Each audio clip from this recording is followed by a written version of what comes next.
Bismillahirrahmanirrahim. Assalamualaikum warahmatullahi wabarakatuh. Selamat siang semuanya dan selamat sore yang ada di timur Indonesia. Selamat siang yang di barat dan tengah Indonesia. Pada siang hari ini saya Ardiaji akan mencoba mengukur ongkos ekonomi dampak COVID-19 khusus untuk Kalimantan Selatan dan dampaknya itu terhadap kemiskinan dan kesiapan pemerintah daerah. Ya. Jadi kebetulan kami di Tim Nasional Percepatan Penanggulangan Kemiskinan berusaha bagaimana bantuan sosial itu bisa sampai ke masyarakat untuk menjaring kebutuhan dasar masyarakat itu jangan sampai tidak terpenuhi dalam kondisi COVID ini dan kondisi new normal ini. Jadi Bapak Ibu, informasi yang kita temukan dan hasil survei dari Google COVID Mobility itu, jadi ternyata hampir di seluruh provinsi di Indonesia, ya, mobilitas penduduk itu karena ada COVID ini sejak Februari dan sampai saat ini itu terjadi berkurang mobilitas di rumah, dan meningkat di rumah, tetapi di tempat kerja terjadi penurunan. Ini karena dampak PSBB dan beberapa kebijakan. Dan hal ini berdampak pada perekonomian, ya. Jadi apa itu dampaknya terhadap perekonomian? Ada perubahan mobilitas penduduk ini untuk penduduk-penduduk yang pendapatannya kurang dari 1,8 juta, itu 70,53% merasakan turunnya pendapatan mereka. Ya. Dan ada potensi yang harusnya mereka bisa dapatkan tidak karena mereka tidak bisa melakukan mobilitas ke tempat kerja. Kemudian karena dampak ini, ada sekitar 66% itu mengatakan bahwa bahan makanan mereka itu meningkat, ya, biaya untuk bahan makanan. Untuk makanan minumannya sekitar 46%, untuk kesehatan sampai 73% meningkat.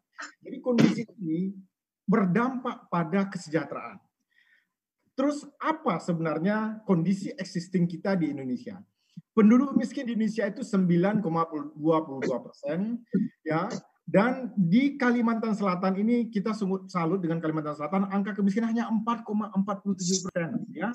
Tetapi 4,47% ini itu mencakup hampir 200.000 penduduk. Umumnya kalau kita berbicara kemiskinan, satu itu kasus, ya. Tapi kalau ribuan itu sudah menjadi data statistik gitu. Jadi tidak menjadi perhatian penting. Jadi saya menggugah ini semuanya, 190.000 itu bukan hanya sekedar data statistik. Itu perlu solusi untuk mereka yang existing dalam kemiskinan. Kalau kita lihat kemiskinan dan ketimpangan di Kalimantan Selatan ini, tingkat kemiskinan memang secara provinsi itu hanya 4,55, tetapi ada 2 kabupaten kota yang besar. Angka kemiskinan sampai 6,5% itu kayak Hulu Sungai Utara, Tabalong, kemudian Balangan, itu sampai 6,5%. Kemudian apalagi karakteristik dari mereka ini? Setelah saya coba cek aset dari penduduk miskin yang ada di Kalimantan Selatan ini, ternyata mereka hampir semua memiliki sepeda motor. Nah, kalau di Provinsi Kalimantan Selatan itu, dari 10 penduduk miskin itu 6 punya sepeda motor. Ya, terutama di Kota Banga, dari 10 penduduk miskin itu 8 punya sepeda motor. Jadi mereka itu punya aset dan kita punya potensi yang bisa dikembangkan. Kemudian apalagi profil kemiskinan di sini. Jadi penduduk di Kalimantan Selatan itu ternyata hampir semua punya lahan, baik orang miskin, ya. Jadi orang miskin di sana itu dari 10, 6 punya lahan, ya. Jadi itu potensi yang mungkin diselesaikan sebagai dasar untuk bagaimana memulihkan mereka dari kemiskinan. Kemudian saya coba cek lagi kemiskinan ini, saya dekomposisi, ya, dekomposisi khusus untuk yang tidak bisa memenuhi kebutuhan makanannya saja, ya. Contohnya, ya. Jadi saya buat sini kurang dari garis kemiskinan makanan itu sekitar, jadi di di Provinsi Kalimantan Selatan itu ada penduduk kebutuhan minimum makannya itu tidak bisa memenuhi 186.000 per kapita per bulan, itu ada sekitar 5.000 rumah tangga, 23.000 individu. Ini orang yang paling sangat rentan terhadap kelaparan. Di konsep SDGs orang ini harus diselesaikan 2030 tidak ada satu orang pun yang berada di bawah garis kemiskinan makanan ini atau berpotensi dalam kelaparan. Kemudian ini data kumulatif penduduk miskin by Desal, sehingga kondisi existingnya seandainya pemerintah ini mau memberikan bantuan ke 40% penduduk rumah terendah, berapa rumah tangga itu? Kalau 40% terendah itu ada 412.000 rumah tangga, 1,6 juta individu, ya. yang pengeluaran per kapita makanannya itu di bawah 390.000 per kapita per bulan. Jadi ibaratnya kalau mau memberikan itu bantuan minimal kalau sewajar itu sekitar 400.000 per kapita per bulan untuk 412.000 rumah tangga agar mereka ini jangan jatuh ke jurang kemiskinan tadi. Kemudian saya ingin lihat kondisi existing tenaga kerja di sini. Jadi orang miskin yang ada di Kalimantan Selatan itu ternyata itu 53%-nya itu orang miskin yang bekerja di sektor pertanian, ya. Di perdagangan ada, tapi hanya 1,9% penduduk miskinnya, ya. Tapi dari total penduduk miskin yang ada dia itu ada sampai 10% karena orang bekerja di banyak situ. Kemudian kita dalami lagi, yang miskin di pertanian ini miskinnya di sektor apa ternyata? Jadi ternyata orang miskin yang ada di sektor pertanian di Kalimantan Selatan ini adalah pertanian tanaman padi dan palawija dan perkebunan. Jadi orang yang bekerja di pertanian padi dan palawija dan perkebunan itu yang paling banyak orang miskinnya, ya. Jadi terutama orang yang bekerja di pertanian palawija. Pertanyaannya, apakah mungkin orang yang miskin di sektor padi dan palawija ini kita keluarkan dari kemiskinan? Apakah sudah ada program mengenai itu, gitu ya? Nah, itu kondisi existing.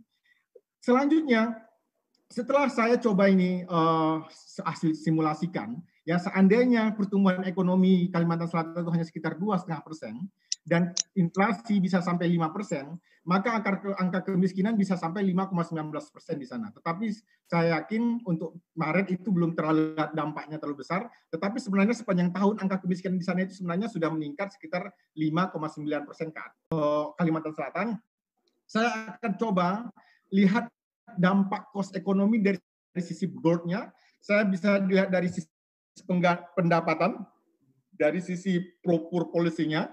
Kemudian kita lihat juga dari sisi nilai tambah dari pro-poor policy, dan kita lihat juga dari sisi pengganda tenaga kerja, dari pro-job policy. Jadi memang sektor industri logam, mesin, dan alat angkutan itu sebenarnya sektor yang paling potensial di sana, ya, di Kalimantan Selatan. Linked forward, backward-nya linked. Tetapi sektor ini walaupun sektornya tidak turun, maka sektor ini akan kemungkinan besar akan terdampak jauh lebih besar dari sektor lainnya. Karena dia itu sangat membutuhkan sektor lain dan sangat dibutuhkan oleh sektor lain. Ini dampak output ya, karena terjadinya COVID ini, ya, karena sisinya. Jadi setelah final demand turun seperti hasil existing tadi, maka pertambangan batu bara itu turun ya dari total kerugian itu 18% di sektor penambangan batu bara. Kemudian bangunan itu 15,5%, angkutan laut sekitar 11,7%. Ya. Penurunan terbesar itu ada di sektor industri logam, mesin, alat angkutan dan industri. Ya sekitar minus 45,6%. Karena backward dan forward-nya tinggi tadi. Walaupun shock-nya di sektor itu 0%. Ya. Jadi salahnya tidak ada kerugian di sektor tersebut. Ya. Tetapi kerugian karena keterkaitan ekonomi ke forward dan backward, maka dia itu akan turun sampai 45%, walaupun dia itu hanya sekitar 6% dari total kerugian yang ada di Kalimantan Selatan. Jadi secara ini yang grafik batang itu distribusinya, yang grafik garis itu termasuk persentasenya. Jadi ternyata industri logam, mesin dan alat angkutan, industri pengolahan lainnya itu 6,6% perannya dan penurunnya sampai 45%. Jadi kerugian sektor ini perekonomian secara output itu sampai minus 0,63%. Ya. Output loss kita sebagai 0,63% atau 919 miliar rupiah. Ya. Kemudian dari sisi pendapatan yang paling besar apa? Yang paling besar tetap penambangan batu bara. Ya. Penambangan batu bara, ya, bangunan dan angkutan jalan. Dan pendapatan yang hilang karena ada COVID itu sekitar potential gross income loss-nya adalah 0,09% atau 126 miliar rupiah. Ada informasinya per sektor. Kemudian dari sisi nilai tambah, ya PDB ya. Jadi PDB kita paling loss apa? Batu bara 22%, ya, bangunan 11%. Kemudian loss-nya itu berapa dari sisi PDB? Itu sekitar minus 0,57% atau 450 miliar rupiah. Ya, walaupun secara total itu pertumbuhan ekonomi dampak COVID itu 0,03, ya, tetapi karena yang negatif saja itu sebenarnya totalnya itu sudah terkontraksi minus 0,57% atau 450 miliar rupiah. Kemudian satu lagi dari sisi tenaga kerja, ya, dari sisi tenaga kerja berapa sih tenaga kerja yang hilang di sana dan sektor apa saja? Jadi ternyata yang jatuh menjadi penduduk miskin itu adalah bangunan, perdagangan, dan angkutan jalan. Ya, itu yang terbesar, dan perkebunan karet. Jadi dari semua ini ada sektor-sektor yang jatuh yang sebelumnya existingnya dia itu tidak miskin, tetapi ini ada kemungkinan perdagangan dan angkutan jalan. Jadi yang hilang sekitar 6.152 pekerja dengan besaran sebesar minus 0,28%. Jadi kenapa tadi sektor input output antara sektor industri logam itu besar sekali pengurangannya? Karena memang dia itu backward dan forward linkage-nya itu sangat tinggi sekali, ya. Kemudian secara temuan dari riset ini menunjukkan bahwa output loss kita itu 919 miliar, income loss kita itu 126 miliar rupiah, value added loss kita itu sekitar 450 miliar, dan labor loss itu 652 miliar. Jadi ada sektor-sektor baru yang jatuh. Apa itu? Ya, bangunan, ya, dan perdagangan, ya, dan angkutan jalan. Itu penting menjadi perhatian kita. Jadi rekomendasinya, karena waktu singkat, kita juga, ya, penduduk miskin yang existing itu 53% itu karena sektor pertanian, di sektor pertanian. Tetapi ternyata ada sektor baru yang membuat mereka itu jatuh. Apa itu? Pekerja di sektor bangunan dan perdagangan. Itu satu.